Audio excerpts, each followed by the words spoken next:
ഇതൊക്കെ കാണുമ്പോൾ വടക്കാഞ്ചേരി പോയതാ ഓർമ്മ വരുന്നത്. അവിടെ എന്താ? ഉത്രാളിക്കാവ് പൂരം കേട്ടിട്ടില്ല? എല്ലായിടത്തും ആഘോഷം. അച്ഛൻ എന്നെയും കൊണ്ട് പോകാറുണ്ടായിരുന്നു. അച്ഛൻ എന്നെ ആശ്രമത്തിലാക്കി പോയതാ. കുറെ സ്ഥലങ്ങളൊക്കെ കണ്ടു കഴിയുമ്പം ഇടയ്ക്കിങ് വരും. അപ്പോ ആശ്രമത്തിൽ? അതെ, പക്ഷെ അവിടെയും വീട് പോലെയൊക്കെ തന്നെയാ. കുറെ ചേച്ചിമാരും അനിയത്തിമാരും അമ്മമാരും. അത് കൊള്ളാലോ. എന്നിട്ട് കുറെ ഉണ്ട് പറയാൻ. എല്ലാം തന്നെ പറയണോ? അത് ശരിയാ, എല്ലാം പറഞ്ഞു കഴിഞ്ഞാ പിന്നെ പറയാനൊന്നുമില്ലാതായാലോ. അതുകൊണ്ട് ഒരു ദിവസം ഒരു കാര്യം പറഞ്ഞാൽ മതി, അപ്പൊ ജീവിതകാലം മുഴുവൻ പറയാലോ. എന്നാ അങ്ങനെ ആവട്ടെ. അപ്പൊ ശരി.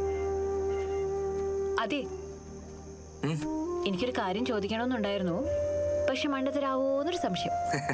താനല്ലേ, ചോദിക്കേ. ശരിക്കും ഈ ഡി സോണിൽ ഫസ്റ്റ് കിട്ടിയ ക്രേസ് മാർക്കൊന്നും ഇല്ലല്ലോ? ഇല്ല. പിന്നെ എന്തിനാ നിങ്ങൾ ഇത്രയും കഷ്ടപ്പാടൊക്കെ സഹിച്ച് ഇത്രയും വാശി പിടിച്ച് ആ കപ്പ് എടുക്കാൻ നോക്കുന്നത്?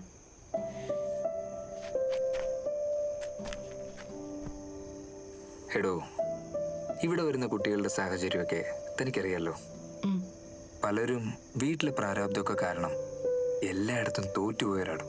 അതുകൊണ്ട് തന്നെ ഇവിടെ നിന്ന് പോകുന്നതിന് മുമ്പ് പരിശ്രമിച്ച ജയിക്കാൻ പറ്റുന്നവരറിയണം. അതിന്റെ സുഖം എന്താണെന്നും അവരറിയണം. എന്നാ ഞാൻ പോട്ടെ.